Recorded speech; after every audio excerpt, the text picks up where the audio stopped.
हे what's up guys, welcome back once again. आज की कहानी की शुरुआत होती है कोरिया के मध्यकाल से, जहां हम उसके राजा को देखते हैं जो कि वहां से भाग रहा है क्योंकि सेना को दुश्मन सेना ने ध्वस्त कर दिया है, जिसके कारण वो अपना पूरा खजाना लेकर समुद्र के रास्ते से भाग रहा है। लेकिन भाग कहाँ रहा है ये हमें नहीं बताया गया और ना ही ये बताया गया कि वो खजाना लेकर अपनी मंजिल तक पहुंचा भी या फिर नहीं। लेकिन आप दिक्कत मत लीजिए, कहानी के अंत में आपको इसका जवाब जरूर मिल जाएगा। फिलहाल अब आ जाते हैं आज के समय में, जहां हम कुछ चोरों की टोली को देखते हैं जिन्हें सजा के तौर पर समुद्र के बीच में ऐसे ही छोड़ दिया गया है ताकि वो भूख और प्यास से मर जाए। उनका सरदार मुंशी अपने लोगों से कहता है कि अब उसका समय करीब है क्योंकि उन्हें बिना खाने के कई दिन हो चुके हैं और ऐसे में जिंदा रहना असंभव है। और दोस्तों, उनकी किस्मत अच्छी थी कि कभी वहां पर एक पायरेट्स का शिप आ जाता है जिसकी कैप्टन एक लड़की होती है, जिसे इन लोगों को देखकर इन पर तरस आता और इसीलिए इन्हें अपने ऊपर शिप पर बुला लेती है। खाने को खाना देती है। फिर कुछ इस तरह से दिन, महीने और साल बीत जाते। लेकिन अब एक ही खाना हर दिन खा खाकर उन चोरों में से एक चोर घबरा जाता है और एक से कहता है कि आखिर तुम लोग लुटेरे हो या फिर बेवकूफ,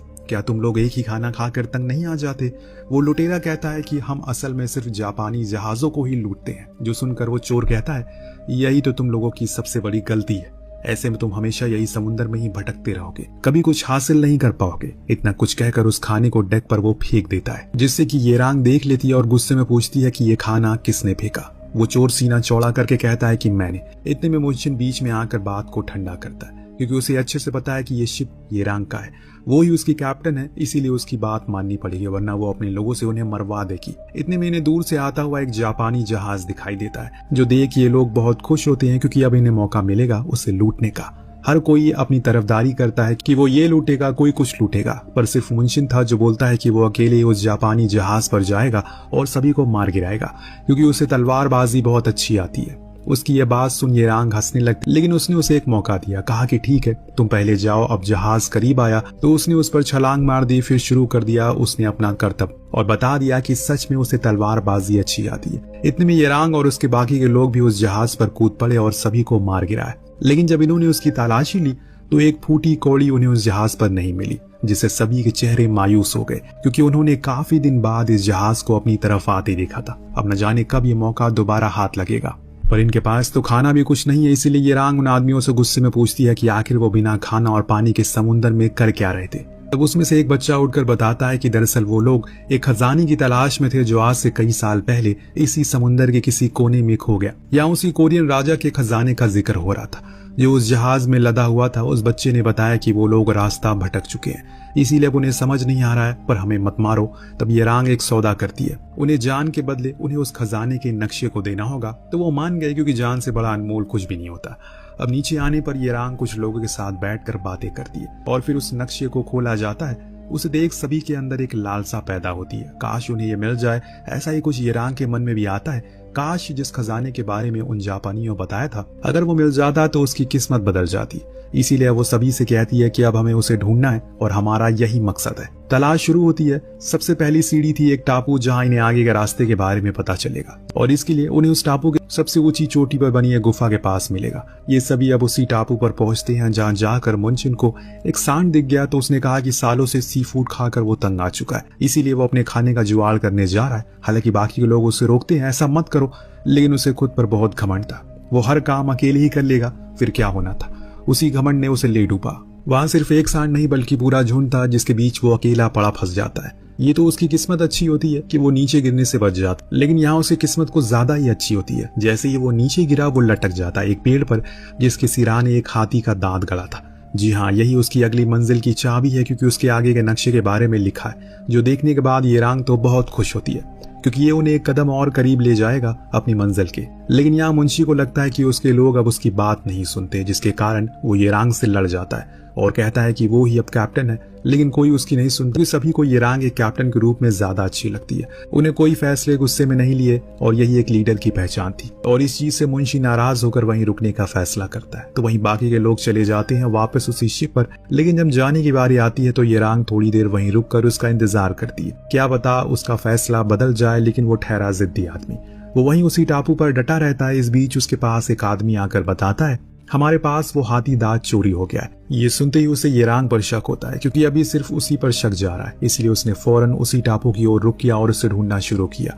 बड़ी ही देर बाद येरांग उसे एक लकड़ी की झोपड़ी में मिला, जहां उसने उसे खूब मारा और पूछा कि आखिर उस हाथी के दांत को क्यों चुराया। जिसने उसने साफ इनकार कर दिया, उसके पास नहीं है वो दांत, बल्कि माइकी के पास है। वो कैसे, ये वो खुद बताता है। दरअसल कुछ समय बाद वो उस जहाज पर आ गया था, तो माइकी ने उसे झूठा दिलासा दिया। वो दोनों ही उस खजाने को तुम लोगों के पहले हासिल कर लेंगे और शहर की तरफ निकल जाएंगे। लेकिन जब तुम दोनों उसे लेकर टापू पर आए तो मेरे सोने के बाद वो उस दांत को लेकर भाग गया। ये सुनकर येरांग को बहुत गुस्सा आता है, क्योंकि उसने शुरू से ही मुंशी पर शक था, लेकिन उसका खुद का आदमी ऐसा कर देगा वो उसने कभी नहीं सोचा था। वहीं दूसरी तरफ हम एक जनरल को देखते हैं, जो राजा से इस खजाने का जिक्र करता है और ये भी बताता है कि उसे उस तक पहुंचने का रास्ता पता है, वो जल्द ही उसे हासिल कर लेगा।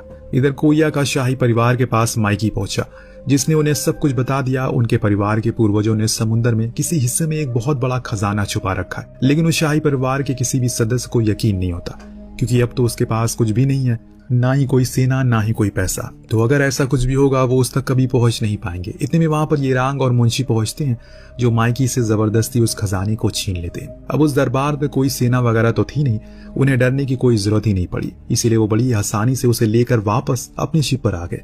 साथ में वो शाही परिवार को भी उठा लाते हैं, लेकिन वापस आने पर फिर मुंशी और येरांग के बीच बहस छिड़ जाती है। उसने उसे वो हाथी दांत छीन लिया और समुद्र में फेंकने की बात करने लगे, लेकिन अंत में उसने उसे वो सौंप दिया। इस दौरान हमें ये भी पता चलता है कि वो उसे कहीं न कहीं पसंद करने लगा है, लेकिन खुद को सबसे बड़ा दिखाने की होड़ में वो कई बार ऐसी हरकत कर देता है ताकि सभी को ऐसा लगे कि वो सबसे बड़ा और वही उनका लीडर है। खैर, इसकी सजा तो उसे मिल ही जाती है।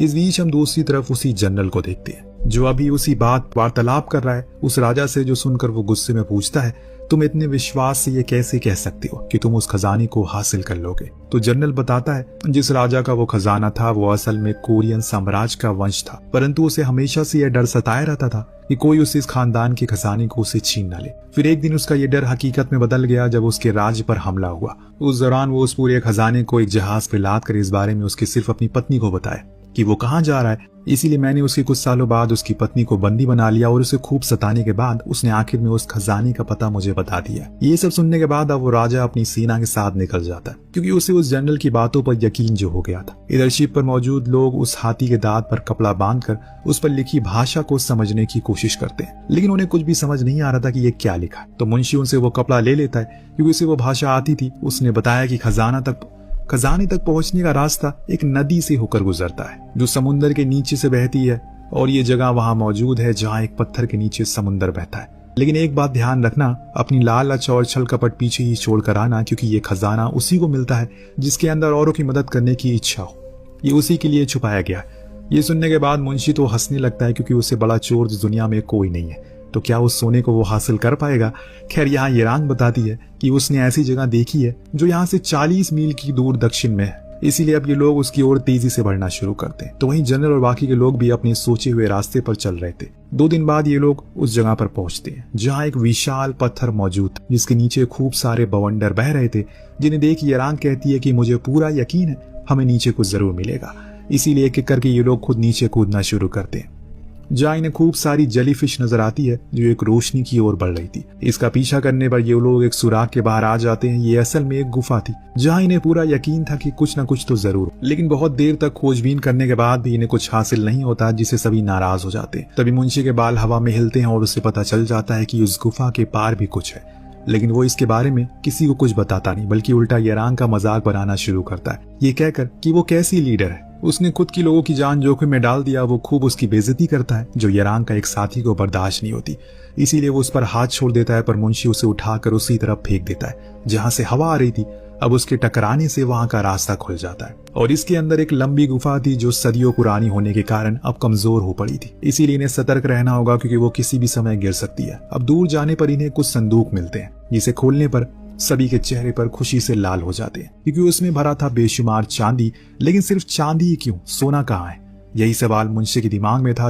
उसे तो ये पता चल गया था कि सोना यहाँ है ही नहीं, सिर्फ है तो चांदी। इतने में अचानक कोई इन पर हमला करता है, जिससे कि वहाँ कई बार जोरदार धमाका होता है और इनमें कुछ भी साथी घायल भी हो जाते हैं। ये काम दोस्तों जनरल और उसकी सेना का था, जो यहाँ तक पहुंच चुकी है और अब इन्हें उस हाथी दांत को छीनना चाहती है, लेकिन येरांग और बाकी के लोग ऐसा करने नहीं देते। इस बीच जब जनरल पहली बारी मुंशी को देखा तो पहली नजर में उसे पहचान जाता है, क्योंकि उन दोनों का एक पुराना अतीत जो है दरअसल दोस्तों एक ही सेना में ये पहले थे, ये सच। वहीं से मुंशी ने तलवारबाजी सीखी पर उसके लड़ने के तरीके अलग थे। वो ऐसे लोगों को बेवजह नहीं मारता, पर वहीं जनरल वो अपनी ताकत के बल दिखाने के लिए किसी को भी मार सकता है। इसीलिए मुंशी ने वो सेना छोड़ दी।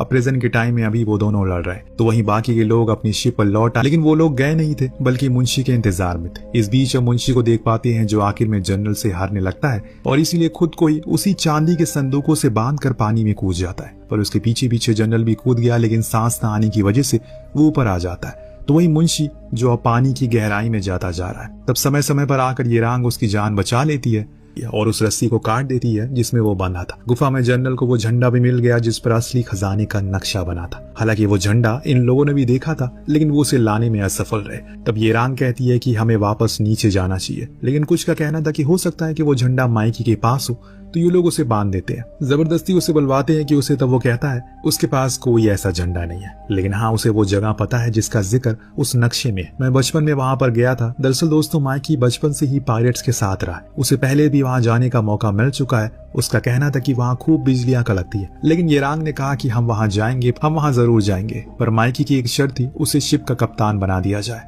अब बड़ी देर सोचने के बाद ये रांग मान गई और उसे कप्तान बना दिया गया। उसने सभी के लिए खाना भी बनवाया और खाना किसी गोबर से कम नहीं था।